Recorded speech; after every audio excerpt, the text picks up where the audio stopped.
Good to see you all again tonight and spend a little bit of time increasing our knowledge on health. Now, there are a lot of foods that people get excited about. You go through fads, right? It was noni, then it was goji, then it was chia, then it was...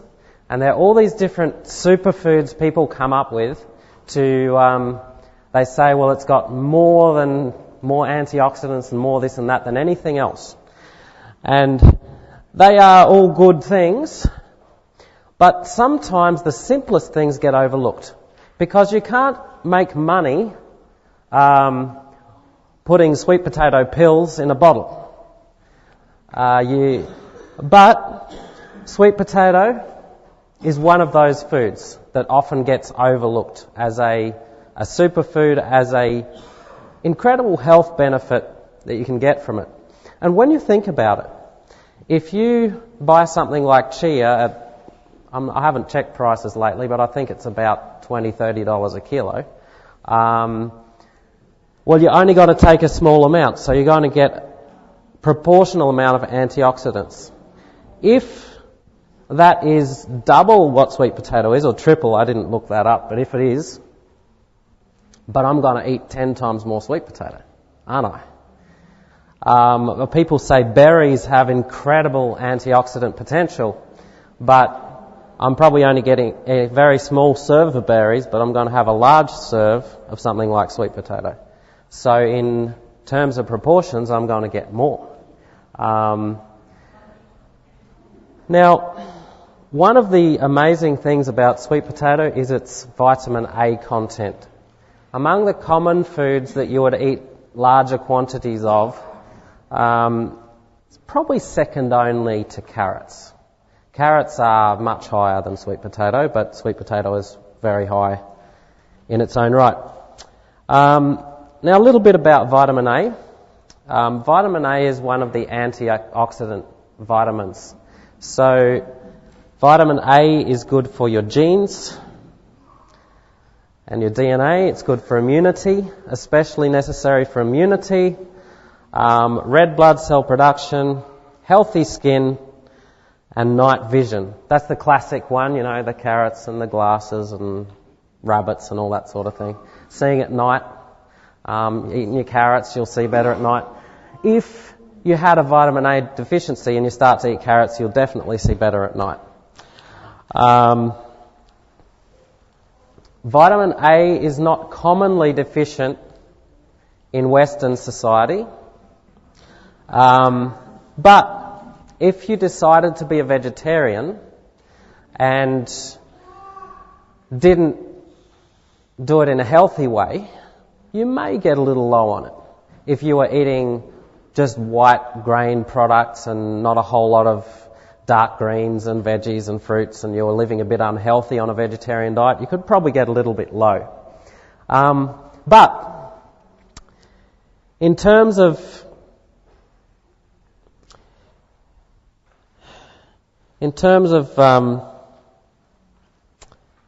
health, it's not just about how much you need to not be sick, is it? We want to think about how much you need to be healthy, to be optimum, to be functioning at your best. And that's where, when you see recommended daily allowance or recommended daily intake on any vitamin or mineral, it's generally what it will take to stop you from getting sick. And generally what is optimum can be anywhere from double to 10 times that amount of what they recommend in in recommended daily allowances. Now, the recommended daily allowance of vitamin A is 5,000 international units. The optimum daily allowance is 8,250 international units. Now, in sweet potato, you don't actually have vitamin A. You have beta-carotene. That's the orange colour. Same in carrots, same in even things like apricots and melons and pumpkin. all that orange colour, beta-carotene. It's also very high in dark greens as well. So, carrots, a 100 gram serving of carrot is 28,000 international units of beta-carotene. Now that doesn't all get converted to vitamin A. Now a 100 gram serving of sweet potato, which is not much at all. That's only about half an apple's worth, if you like, of sweet potato is 17,000 international units of beta-carotene, which is about double the recommended daily intake. So just one small serving of sweet potato will meet your vitamin A needs for the entire day. Now with beta-carotene, you can't have too much. It's almost impossible to OD on beta-carotene. Even people who go on juices and have lots and lots of carrot juice, they can turn their palms yellow, look like a chain smoker, but at the end of the day, they don't have any adverse effects from that. The good effect is that there's something called free radicals, which are basically things that can attach to your body's chemistry where it's susceptible and tear it apart. That's the basics of it. Now, vitamin A comes along and neutralizes those things. Not only does sweet potato have vitamin A, but it also has a lot of other really good antioxidants as well. The purple sweet potato is very rich in another antioxidant, which is anthocyanin, very powerful antioxidant. Now in animal studies, they tested the inflammation markers in the system, and they found that after they gave the sweet potatoes to the animals, the inflammation markers were lower. Sweet potatoes are also really good for the bowel because they tend to reduce the inflammation irritation factor as it passes through your gut. So they're very healthy for the gut, for people with things like irritable bowel syndrome and that sort of thing.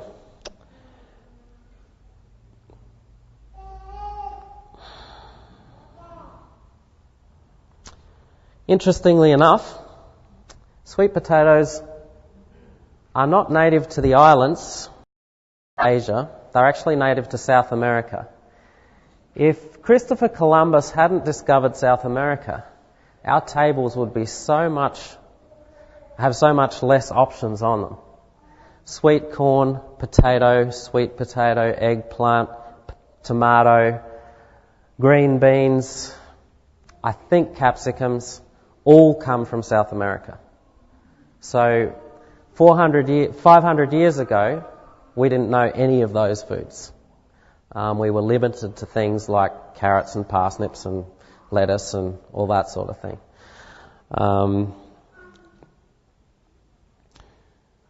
Just a little bit of a rundown on what you might get out of 200 grams of sweet potato. That's one medium-sized apple in volume, if you like, just to get an idea. And you might have more than that in a sitting. But that will give you 214% of your vitamin A, as we already discussed, 52% of the daily requirement of vitamin C, 50% of your manganese requirement for the day, 30% of your copper, 35% of vitamin B5, just from one serving. You haven't even eaten 3 meals yet. B17, B1, 2, 3, they're around 18%.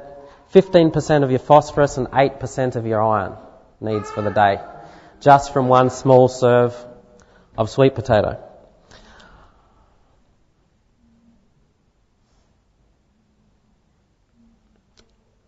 Now you would think, if you're a diabetic, a high-calorie food like sweet potato, which has not only starch but also sugar, would be probably the worst thing you could have, wouldn't you? But actually, it's interesting. Sweet potato actually does the opposite. Preliminary research has shown that it has the potential to increase insulin sensitivity in type 2 diabetics. It does that by increasing the level of another hormone, which is called adiponectin,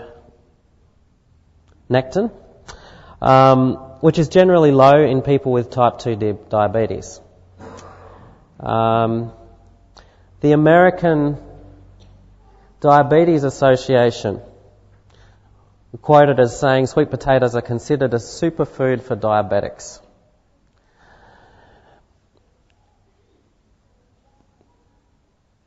They contain a lot of fibre, which helps to balance out blood sugar. They also help to reduce cholesterol in the system. Now, blood sugar control is not just about diabetes. If your blood sugar levels are doing this, your mood will tend to do this as well. And it's a very commonly overlooked problem in mental illness is a lack of blood sugar control. And even if it's not mental illness in a illness sense, they find that most arguments between husband and wife happen about a couple hours after a meal that tend to do this with your blood sugar. And when your blood sugar's low, you get irritable and everything seems like it's a problem. That's why you go craving sugar, but that puts it up to make it plunge again. But you eat something like sweet potato, it puts it up and sustains it at a healthy level.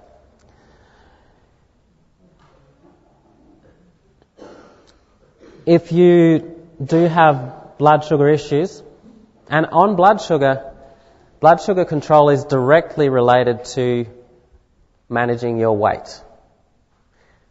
Maintaining even blood sugar is one of the key things if you don't want to gain weight. A food that does this, while it's doing this, the body's saying, what shall we do with it? Let's store it. And no one likes that. Now, if you have problems with blood sugar, the best way to have your sweet potatoes is steamed. It's about half the glycemic index of baked when you steam them. Sweet potatoes are very easy to grow too. At this time of year is not the time of year, but if you like to grow things, they're almost like a weed. If you can get some runners from somebody, the vine, and you bury the middle section, leave the ends sticking out, you'll get a whole lot of sweet potatoes growing where you bury it. And you bury about 3 or 4 of them in a little patch, and the ground will actually raise up around that little patch, and you'll get a whole lot of sweet potatoes. Then if you do that, the leaves are also incredibly nutritious and they're also very delicious. Anyone from Asia here will probably know that already. You just take the first 3 or 4 leaves and you pick that off and you make, in stir fry, it's beautiful with soy sauce and garlic and ginger and all those sort of Asian flavours. It's really, really nice.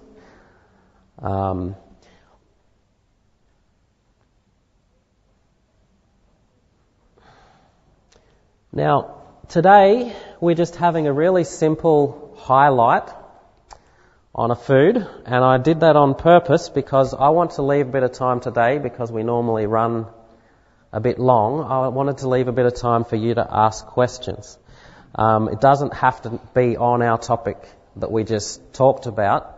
I'd just like to open up anyone, kind of a bit of an Ask the Naturopath session.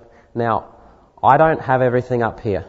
So some questions I will be able to answer and some questions I won't be able to answer off the top of my head. And I'll be honest with you on that. I don't have all the knowledge stored right here.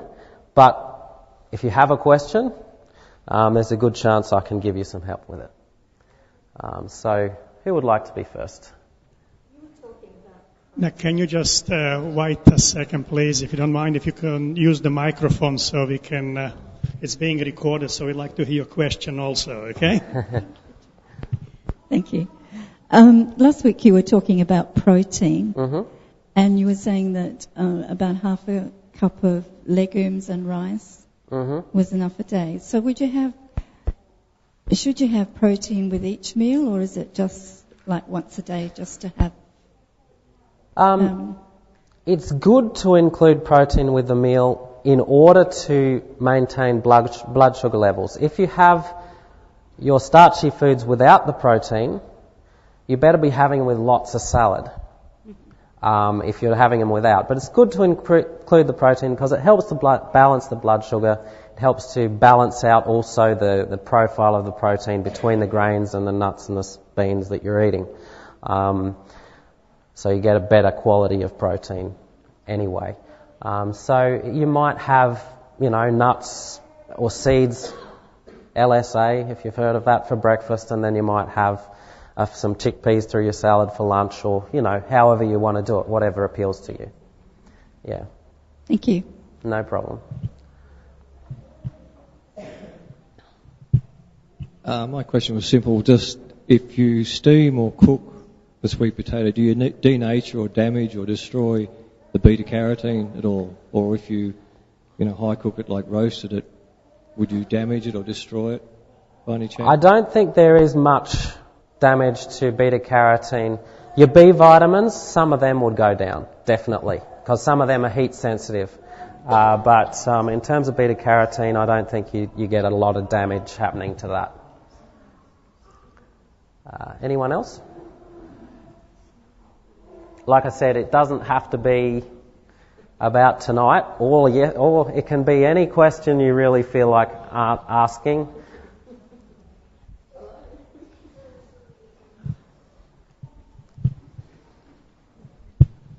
My question is, where can we get this information from, like you're talking about sweet potatoes now? Where can we get information on other vegetables and stuff like that? Like what their nutrition is and what vitamins they've got? Where can we get that information? Yeah. If you want a simple breakdown, there's a website called nutritiondata.com. And hey? Couldn't get anywhere with it? I couldn't get the information on people. Okay. Because if you look up individual foods on there, it will give you a rundown of how much of every nutrient, every vitamin, the general nutrient density, the quality of the protein. But if you want comparisons, it doesn't really give you that. Apart from that, one of my favourite books is... it's not specifically on food so much, but one of my favourite books is Optimum Nutrition Bible, Patrick Holford, which is a really good nutritional book overall. It's called a Bible, and that's because it's kind of got everything in there. Optimum Nutrition Bible, Patrick Holford.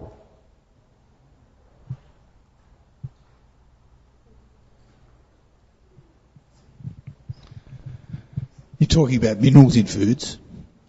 There's so much magnesium or copper or... I just lost you there for a second with that. All right, start again. Minerals Yeah. in food. Now, if you've got soils that are mineral deficient, you'll say this food is high in silica or copper or magnesium, but if the soils are actually deficient, but that'd be a major factor as well, wouldn't it? Have to be. That's what I would think anyway. Is that true?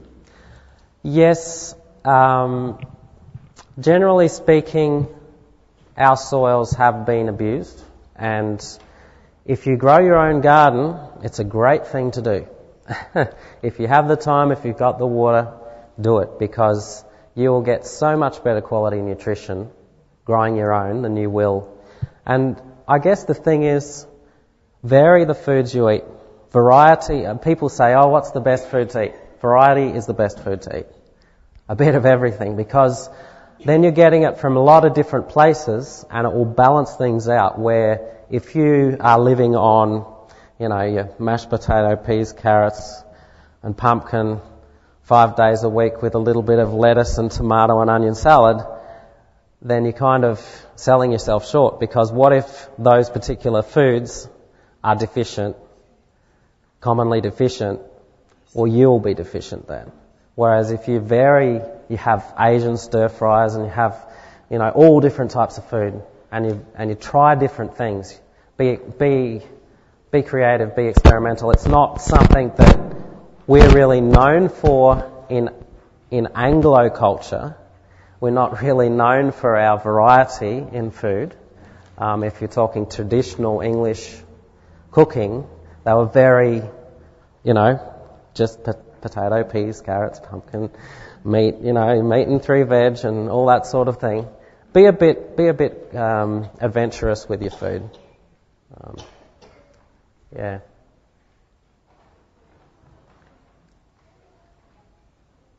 Anyone else? Or are we getting hungry to see some cooking demonstration? Hungry for those samples?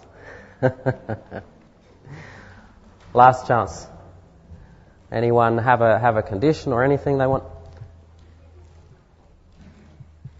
Just a quick question. With the superfoods and... Can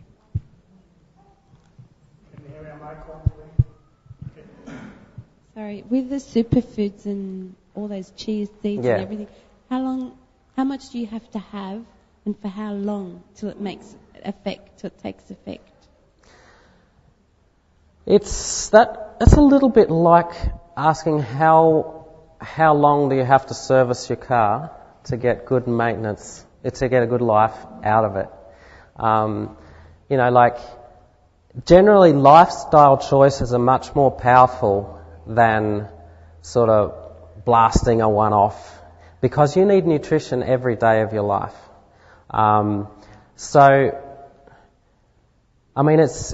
If we're talking, say, something like chia seed, you're soothing your gut, you're getting good fats, but then if you compare that, say, to linseed and pumpkin seed, which also have amazing levels of good fats and those sort of seeds, you can probably eat 5 times more and still be in a lower budget range and be getting... then you can... I'm not knocking superfoods, but when something is really, really expensive, a lot of times we can only eat a little bit of it. And that's good to bolster and boost up over and above what we should be having, over and above the general eating. But if you want to get really good nutrition, like I said, things that are a little more common, which get overlooked because people can't make lots of money out of them, superfoods like our sweet potato, like our pumpkin seeds and linseed and all those sort of foods are a good way to go, because you can do that for the rest of your life and make a habit of it. Yeah. Okay. Has that sparked any other questions, or are we done for the night? Okay then, I'll hand it back over to Joe. Thank you, Amos. No worries. If you'd be kind enough to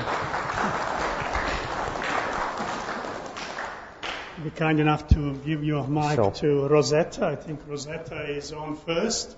If you have a look in your recipe, what's on? I never heard of that name before, kumara. You know what that is? That is the sweet potato, what he was talking about. So we are looking forward to tasting some of these nice things. While Rosetta is getting ready, God's health plan for humanity. It just happens that we are going through this book in our church. This is our quarterly Bible lesson, and it's all about health. Now, we have some extra copies around the corner. And if you'd like to have a copy, just ask Lizzie to give you one. You can take one home. Now, very good. I'll read you some titles here. Health for everyone. You all want to be healthy? Yeah. Disease and its causes. Disease prevention. Elements of nature in health. Dressing for God's glory. God's method of healing. Keeping your heart healthy, and so on and so on. So it's pretty good, isn't it? So if you want a copy, just please ask Lizzie to give you one. Hello? Are you on?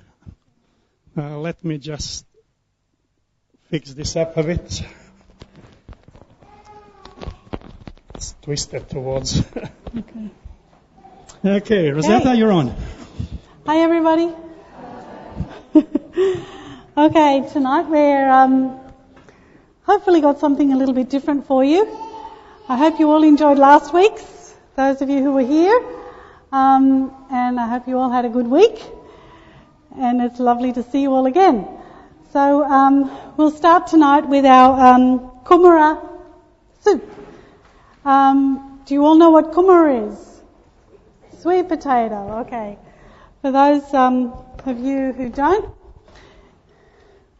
it's, how can I say, very much like a pumpkin soup, but it's not, okay?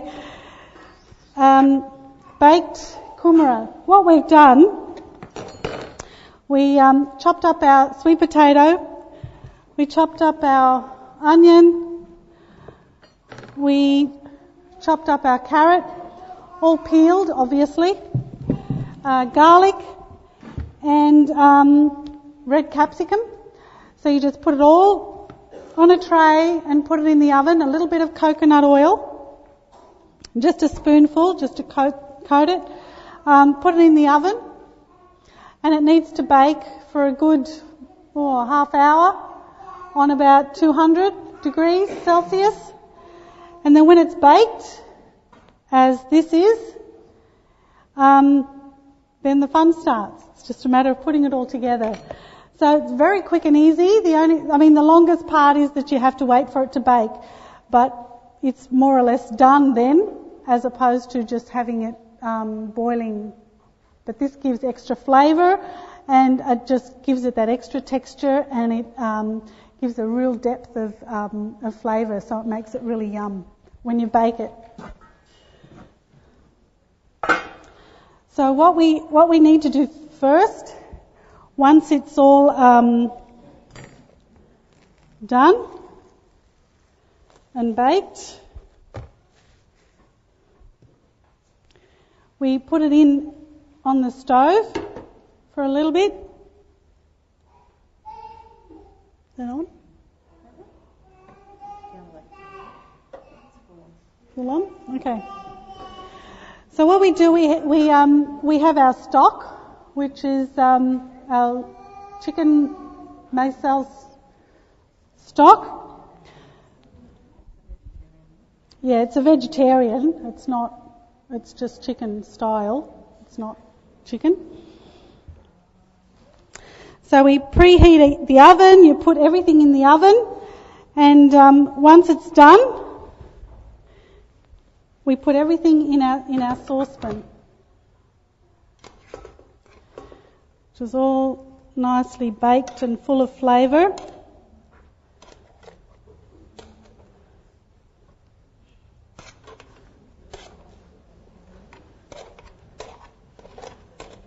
So we just need to heat it through again with the stock.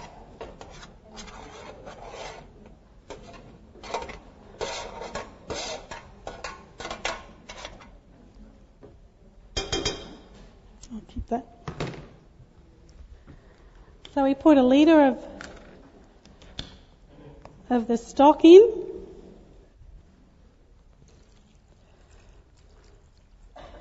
That just adds to the flavour. You don't need to add any other seasoning because this is already seasoned. One other thing that we need to add here, we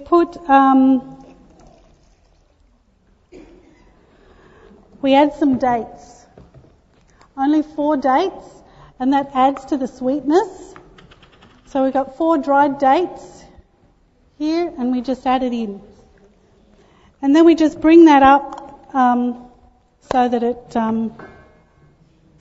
gets warm. I'll just give it a bit of a stir. Hopefully this stove's working. Yeah, very slowly, but yeah.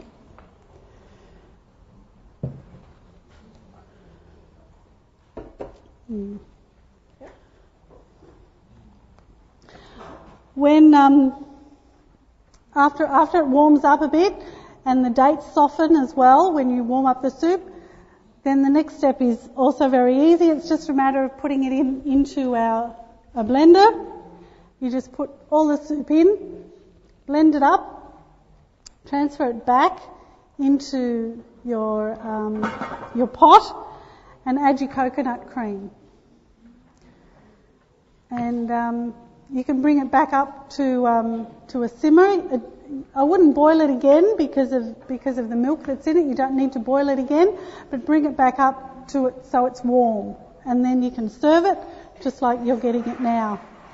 You can serve it with coriander if you like. Those who like coriander, I personally don't, but a lot of people do. So they reckon it's a really good combination. So that's up to you, obviously.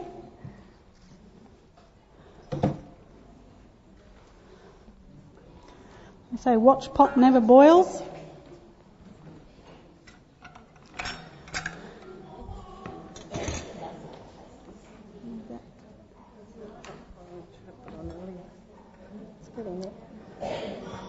Yeah, I should put the stock in first. Just a minute.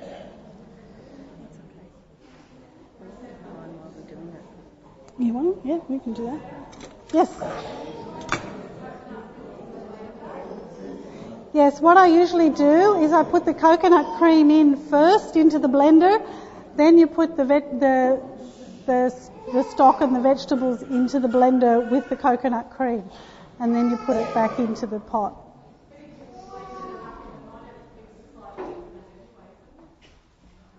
Oh, to actually cook it in the... Yeah, if you have a Vitamix. If you don't, yeah, you could warm it up that way in the Vitamix, yeah. Yeah, but if you don't, if it's very hot, if you don't have a Vitamix, just be careful because it can, explode on you. That's the last thing you want in your kitchen, soup all over the place. Yeah. Not to add, you can just do it cold and then warm it up. Yeah, you could do it cold and warm it up if you like that way too. Will it freeze? That's, yeah. No, I don't see why not.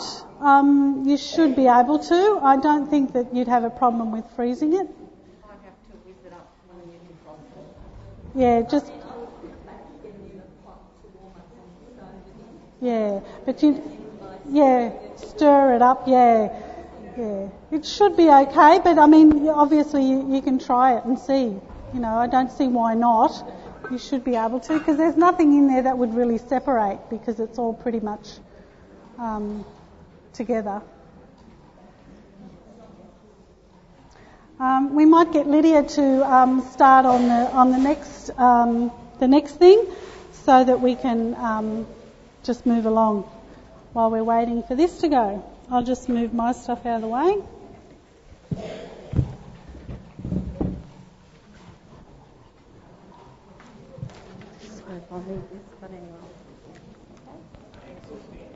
Yes.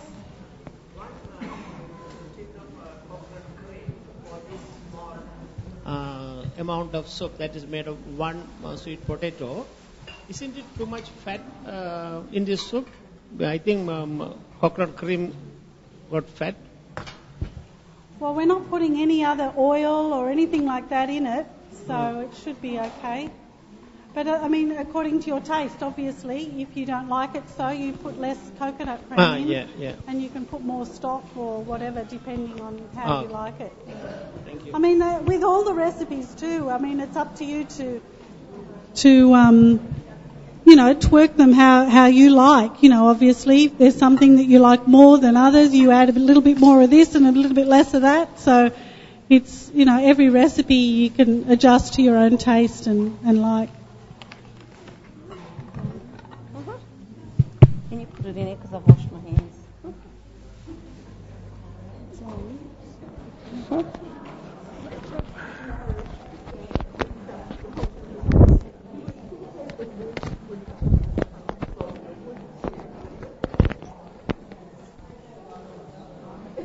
Good evening, everyone. How are you?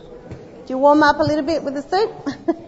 Okay, now, for those that don't know me, I'm Lydia and this is Rosetta, and we're happy to be here with you tonight. I hope you're going to enjoy our demonstration. But last time we did a demonstration, we were asked to talk about or show something that we can do with this. Who knows what this is? Eggplant? Does anyone not know what this is? I'm so glad. Okay, so we're going to use the eggplant tonight in a couple of dishes. And this is the quickest and the easiest way of doing an eggplant. And I love it and a lot of people love it.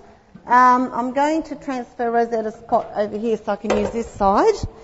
But it's very simple and very quick.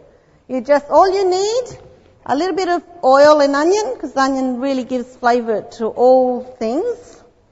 So I'll just put a little bit of oil in the bottom of the saucepan and saute some onion. And then what I'm going to do, I'm just going to chop up the eggplant while this is sauteing. So it won't take much time to get this done. You'll find out how quickly it is, and it's delicious. Now, if there's leftovers, you can always use it on toast the next day. So it's something really, really, really quick to do. We're going to cut the eggplant. You can just I like to use the skin. If an eggplant is good if it's shiny and firm, then you know it's a good eggplant. If you see a shriveled up one, don't buy it because it's old, okay? So it's got to be shiny and firm. I'm just going to discard the ends and then just cut it up into strips. If you've got one of those super alligator cutters, you can just cut it in that and you'll get nice little cubes. But like this is okay too. While the onion's sauteing, you just have to cube up the eggplant.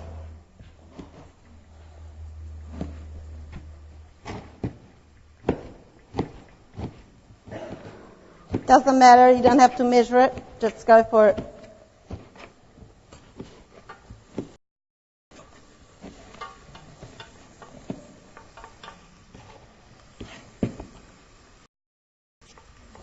Does anyone not like eggplant here? Be honest, it's okay if you don't like it. Okay, thank you. Well, that's not bad, one out of all of us. That's very good. You'll get used to it. Your wife will be cooking it for you and you'll say, oh, why don't I like this? Okay.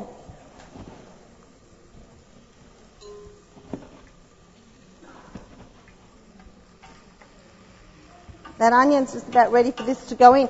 Before I put the eggplant in, I'm going to add some tomato paste and make it like a sauce, okay? So we'll just...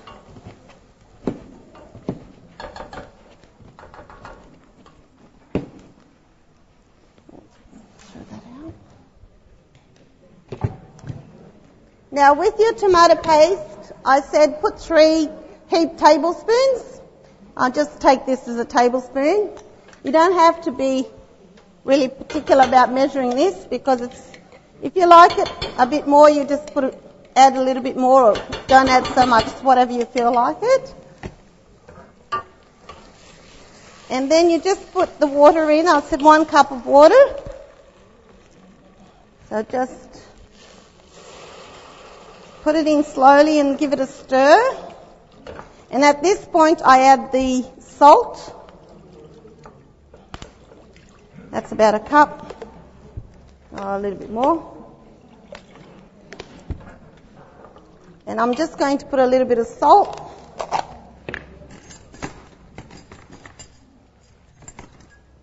Put salt to taste. Some people like it a little bit more, a little bit less. And you're making a runny pasta sauce kind of, okay? And when that starts to boil, you can add your eggplant in, put the lid on and just simmer it for about 10-15 minutes and it's ready. So it's really nice on top of mashed potatoes, couscous, rice, a whole lot of basic dishes. And like I said, if you do have some left over the next day, it's just as nice. And you can just put it on your toast and enjoy it. And there's not much to it. There's only like 4 ingredients. And I don't know about you, but I love it. But I'm an eggplant person, so I'm glad somebody wanted a recipe how to make eggplant. But that's it. We're ready to go now.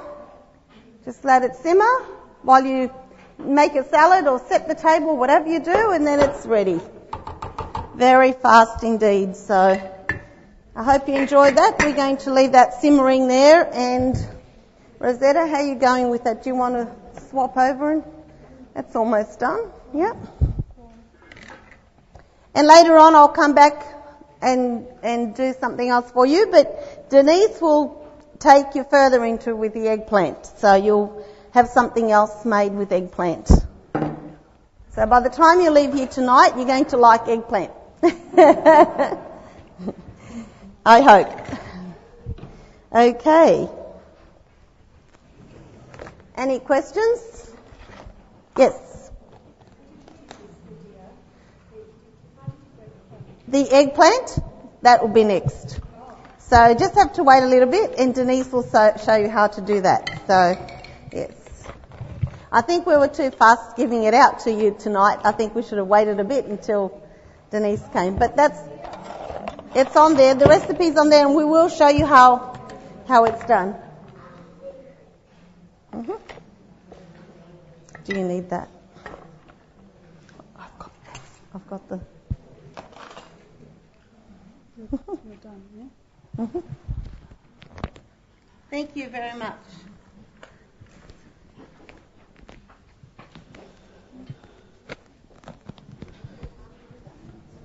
Okay, I'm back on. Okay, our soup has warmed up. As you can see, it's steaming a bit. You can use a stick blender if you like, but I find in a Vitamizer, one of these blenders, it gives it a smoother consistency than with a stick blender. And with a stick blender, sometimes, you still get chunky bits that you've missed and things like that. So this is so much easier just to put it in a blender. So what I'm going to do now, I'm going to transfer it into the blender. But before I do that, I add the coconut cream, and that way it all gets blended up together. So it's just a matter of opening your tin, putting it in,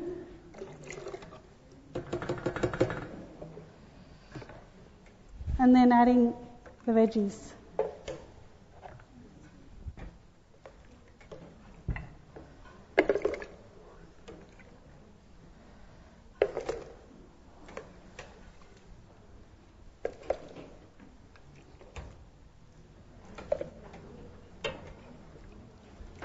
Smells really good, and it's nice when they get a little bit brown and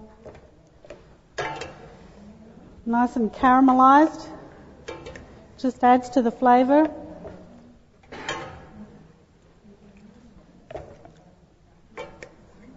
Trying to get all the chunky bits.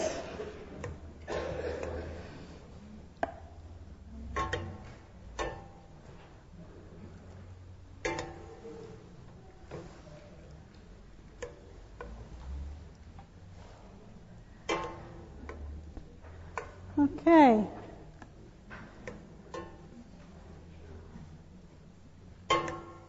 Even the garlic, roasted garlic, is so good. Okay, I'll put it on the blender now. I'm going to make a bit of noise.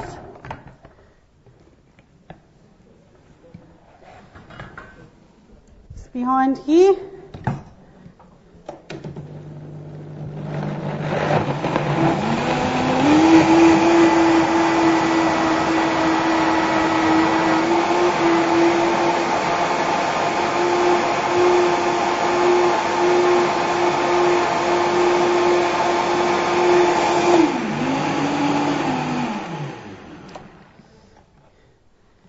want, with the Vitamix, you can actually keep blending it, and it'll actually warm up.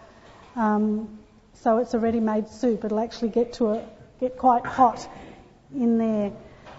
So it's just a matter of pouring it back in here. And the rest of the stock was left in there. Reheating it so it's nice and warm. And that's it. That's our soup done. And then you can serve it up. You can serve it up with a bit of cream, sour cream, or coriander, or whatever you like.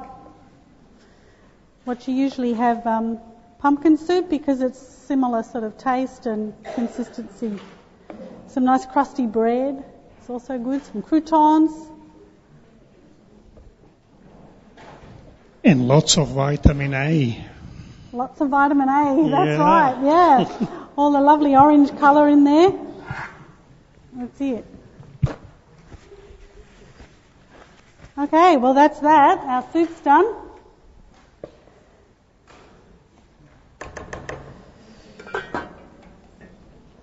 And this is nicely cooking away here. And we'll start with Denise. She's all ready. Good on ya.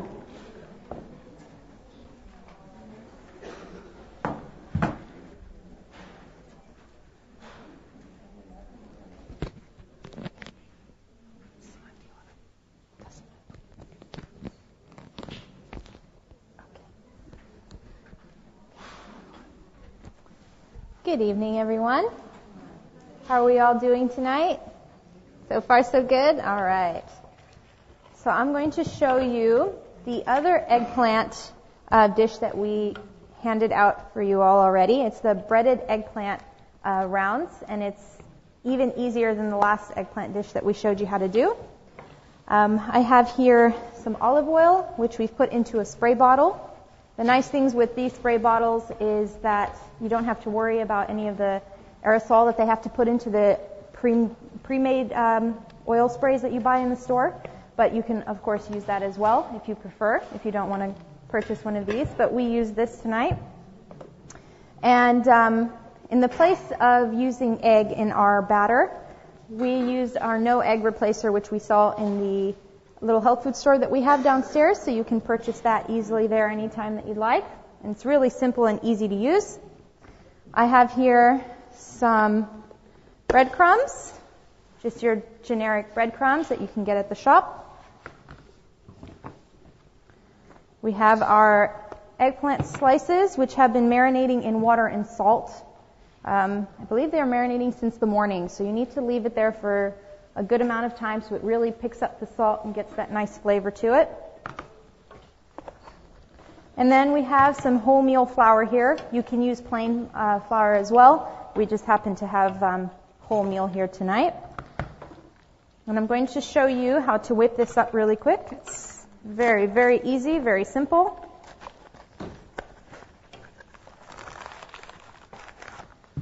And you'll want to make the equivalent of approximately 8 eggs, which you would get out of 8 eggs.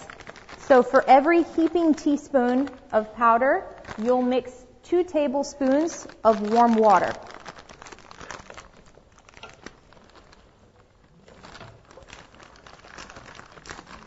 Just open this up. Okay. So it's a nice big heaping teaspoon. Can all of you see that?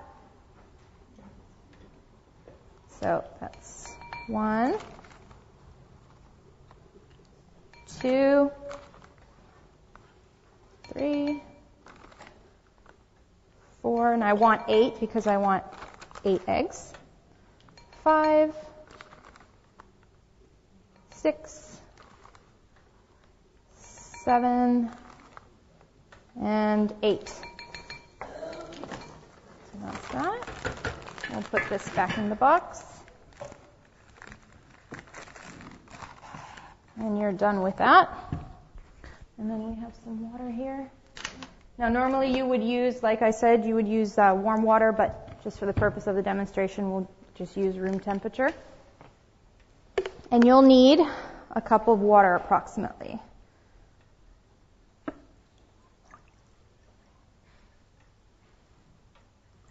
Okay.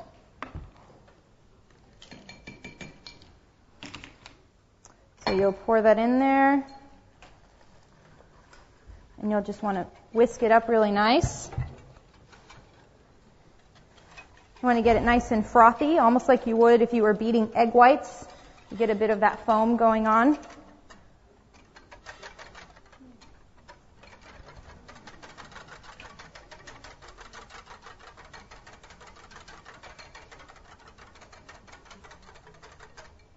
All right, and that's that.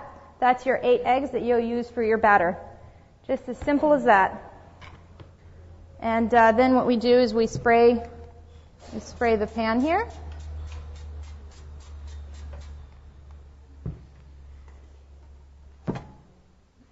And then you'll start. So you want to take your slice. You want to first coat it in the flour. Then you'll put it through the egg. And then you dip it in your breadcrumbs. Get it coated on there really nicely. And you put it on your tray to bake. So again, we'll do the flour.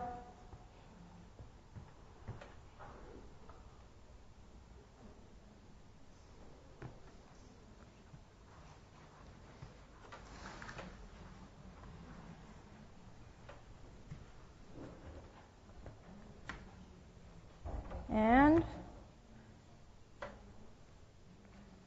just like that, you are done. So once you have that all coated on there, you would just take your tray, pop it in the oven. We had our oven set to about 200. If you want it to go a little bit faster, you can put it to 230.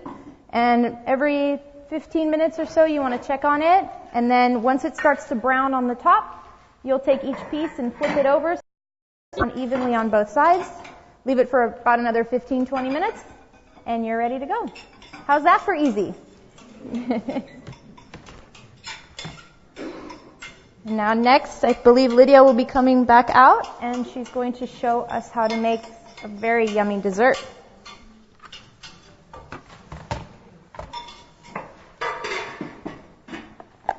Well, that was nice and easy, wasn't it? Did you enjoy the eggplant? Yeah, that's nice. And you know, because it's not fried, it's baked, it's pretty healthy too. Okay? So this makes it more healthy than, you can fry it in the oil, deep fry it, and taste delicious too. But too much fat. And so baking it's much easier. So Lydia now with my favorite dessert actually. It's a beautiful slice with dates and apricot. Is that correct? Where's your microphone? They took off with it. I don't want you to be heard. No way. Just while Lydia is getting organized there, don't forget our little shop downstairs. So after the demonstration, you're quite free to go down, and Elaine will be there to serve you. We don't sell, unfortunately, eggplant and what was the other one? Sweet potato. You'll have to go to the fruit shop for that. But we do have some very other nice, helpful things. Donations accepted. We don't charge for our demonstrations, but we do appreciate your donations to go towards our cost. Next week is our third demonstration in our series. So this is our last one till next time. So make sure that you register and come back next week. We'd love to see you again. So are you ready, Lydia? Yes, I'm ready to go. Thank you. Okay, what we're going to do first, I'm just going to show you once again how to do a very quick pastry. And it's just flour, water and oil and a little bit of salt. Very fast. So I'm going to whiz it up in here and then mix it with our wholemeal flour. We're just going to use 4 cups of flour. Now you can either use the wholemeal or you can use half and half. 2 cups of wholemeal and 2 cups of plain. These are all plain. It's not self-raising, so it's just plain flour. Or if you want to use just refined white plain flour, you can. And, sorry. And then we're going to put 1 cup of water and 1 cup of oil. So I'll just measure it straight in here. It's a lot easier. And I've already measured the oil, so I just have to pour the oil into here. I'm using olive oil, and you can use cold press olive oil. That's really good for you. Or you can use whatever other oils you prefer. Rice bran oil is really good if you don't want to have a really strong taste. But for this, we won't get a strong taste. You'll find out when you try it. It'll be very nice. So I'm going to whiz this up for a couple of minutes, not very long, and it's going to go nice and frothy and white. While that's going on, I'm going to make a little well in the centre of my flour so that I can pour that into it.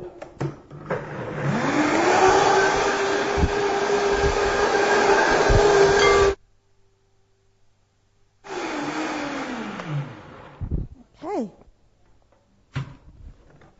This is a very, very quick pastry if you're in a hurry.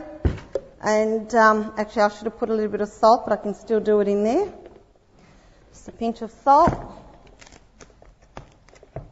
It's, as you can see, it's really creamy. Okay. That's instead of margarine or butter or anything that's going to clog up your arteries. So this is a much better version of it. Okay.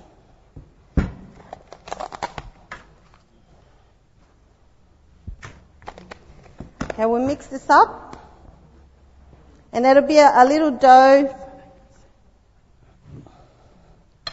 I should move this out the way a little bit so you can see. And just mix all that up, and it's a bit flaky, so it's nice and it'll be moist enough. Now I'm going to put my hands into this because there's nothing better than fingers. They were made before forks and spoons and things like that. So I'm just going to swirl it around with in between my fingers because you don't want to knead it. When you knead it, it just gets too hard. So you want to avoid the pastry getting very hard. And it's just absorbing the moisture. And then we can roll it out. And I'm going to roll it out between 2 pieces of, is that hot, Rosetta? Okay. 2 pieces of baking paper. And that way you can lift it up and pick it up and you can it's easier to work with it. So I'm just going to try and roll it on this table. Yeah, I might get a board actually. And I'm just going to put it round on a baking tray. And while Rosetta's doing that, before we started, I put about 500 grams of and 200 grams of apricots. The apricots just break down that sweetness of the dates. Except this one's already cold, but I just steamed that with 1.5 cups of water. Okay, so into this is going to be the filling for my pie. I'm going to put some lemon rind and some lemon juice. Just the rind of 1 lemon and the juice of 1 lemon.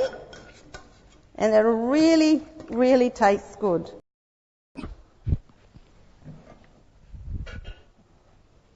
The dates and the apricot left there very, very low, and it just simmered.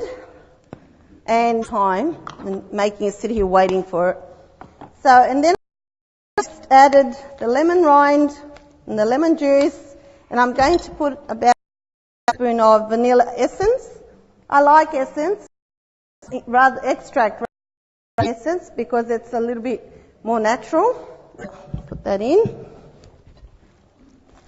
This is the filling for my pie. Now, there is absolutely no sugar. It's only natural sugar in here and the apricots, so it's really, really nice. It's a nice change, all the fake sugars and sweets and things that you have, because this is just all natural sugars. So that's ready for our pastry now. And I take about 2/3 of the pastry that I've got, and I leave 1/3 there for the top, and we'll roll it with another piece of try and roll it onto the board and then try and pick it up and lift it up, because you just use your paper to hold it together.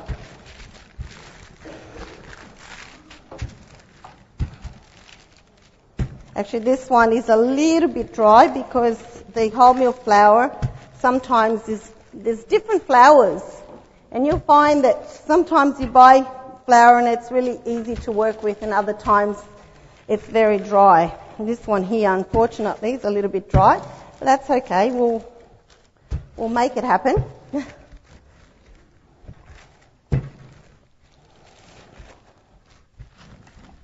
This will be a nice flaky pastry.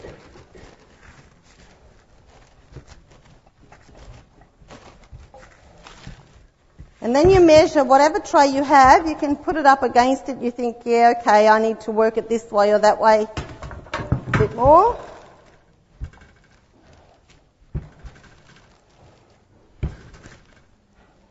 It's hard to work when you're not on a bench because things move. But anyway, we'll give it our best go.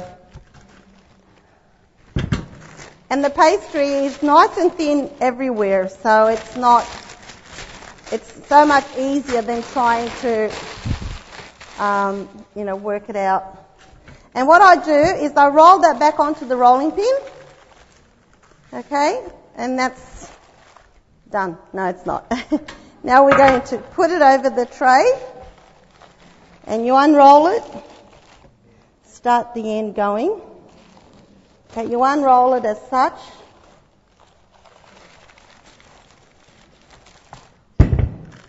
And you can just pull it slightly if it's not quite right, so that you get it on your tray.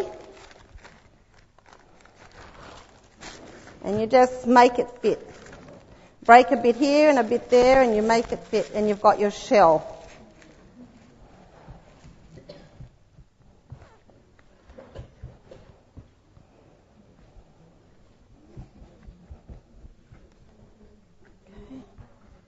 I'll show you this in a minute.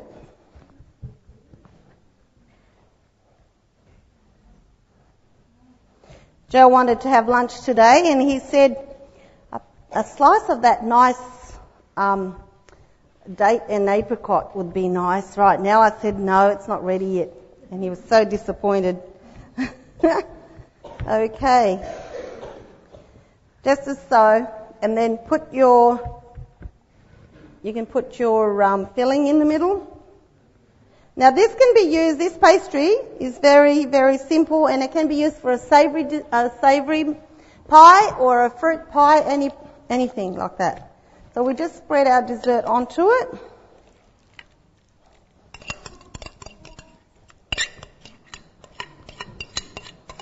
It's great for lunches and for children, and you can make it individual little pies too if you want to have it for lunches or to take it with somewhere nice. You don't want it too thick because it is rich. So this is quite a nice thickness. And you've got your lovely bits of apricot. If you like apricot, you're going to love this. Little bits of apricot sitting there. Some of the slices you have a little chunk of apricot, which is really yummy. And then you roll the top and you bake it for approximately 30 minutes. Keep an eye on it. It might take 40 minutes. Just when it's nicely brown, you'll know. Okay, now we just roll up the top. Pop that there for now.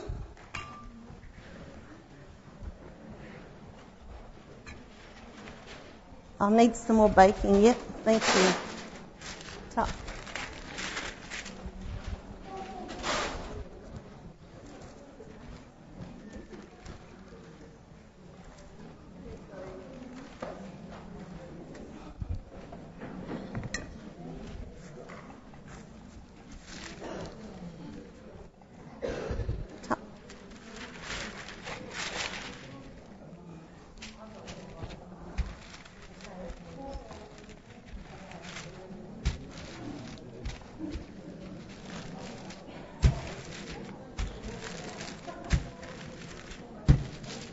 If you don't want to do the top, You can just crumble it. Crumble the top on top and make it like a crumble and bake it as a crumble.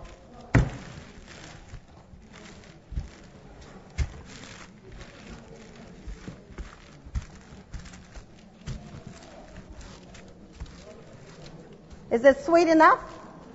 Yeah? You don't need any sugar. This pastry is very crumbly. Unfortunately, I should have put a little bit more liquid.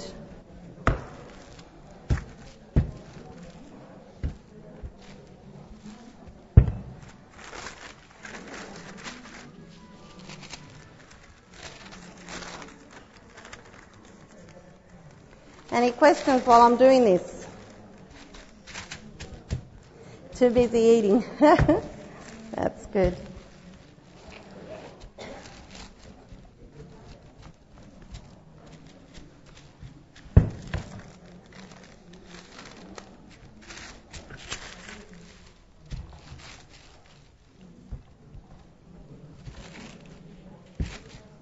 Did anybody try making the almond milk at home? Yes? How'd you go? Yeah? Oh, awesome. That's good. Very good. I'll let you into a secret. After we all went out in there from here, we made up a really, really good milkshake. It was lots more strawberries. And it was just so delicious. We really enjoyed it. Had to reward the kitchen staff with something. Okay.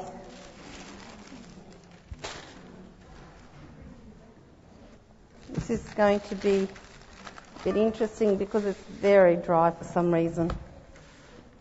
If you find that your pastry is dry, just add a little bit extra water before you roll it out. That's what I should have done today because it is a little bit too dry.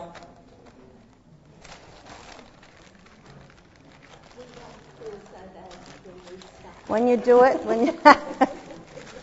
it can happen to anyone.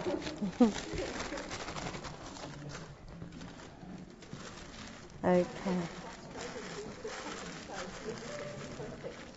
I know. It doesn't happen here. This is down to earth. Yeah. But I mean, normally it does. I normally don't have a problem with the pastry. Normally it's pretty good. So I think it's just the brand of flour. I shopped in a different shop today that I normally do because I was in a hurry and I thought, I'll just stop here instead. And it doesn't pay off sometimes.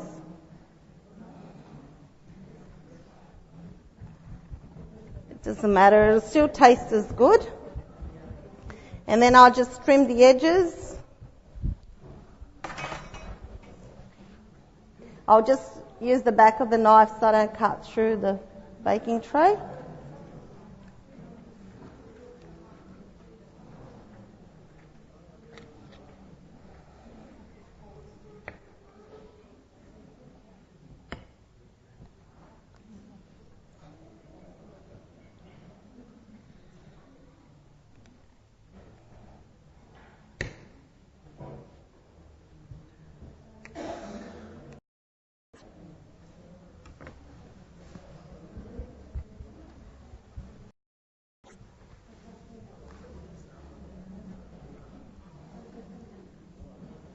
Nearly done.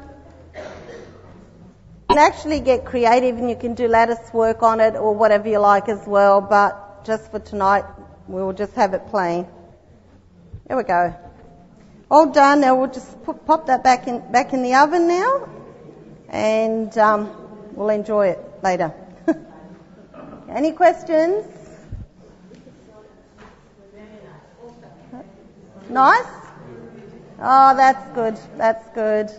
My husband loves this one. It's one of his favourite slices and it's just so easy to make. So, yeah. You can have some more. I know. Okay, well thank you everybody. Yes, sorry. Just hang on a minute. The microphone's coming, I can't hear you. Sorry. How long will it keep fresh in an airtight container?